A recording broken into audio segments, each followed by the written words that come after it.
నమస్కారం అండి. ఈనాటి కమ్మని కథ పేరు నాకేం పట్టింది. వినిపిస్తున్నవారు విజయభాస్కర్. శ్యామలరావు విమల దంపతులకు పెళ్ళై చాలా ఏళ్ళయింది. విమల చిన్న చిన్న కారణాలతోటే భర్తతో అనేకసార్లు గొడవకు దిగేది. ఆమె దురుసుతనానికి శ్యామలరావు అలవాటు పడిపోయాడు. ఆమె గొడవలను మౌనంగా భరించసాగాడు. ఒకరోజు వాళ్ళ పెళ్లి రోజు.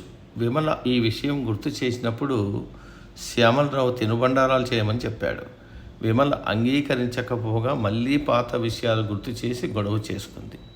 పెళ్ళయ్యాక తాను పుట్టింటి నుంచి ఎన్ని వస్తువులు తీసుకొచ్చిందో, తమ పెళ్లిని తండ్రి ఎంత ఘనంగా జరిపించాడో ఊదరగొడుతూ భర్తను విసిగించింది. సహనం కోల్పోయిన శ్యామలరావు తాను గొడవకు దిగి పోట్లాటను సమానం చేసేశాడు. ఎలాగోలా వాళ్ళిద్దరూ శాంతపడి నిద్రకు ఉపక్రమించారు. కానీ ఈ గొడవతో శ్యామలరావులో నిరాశ, నిస్పృహలు తారాస్థాయికి చేరుకున్నాయి. ఆ రాత్రి నిద్రపోతున్న విమల ఇంట్లో శబ్దం వినిపించి మేల్కొంది.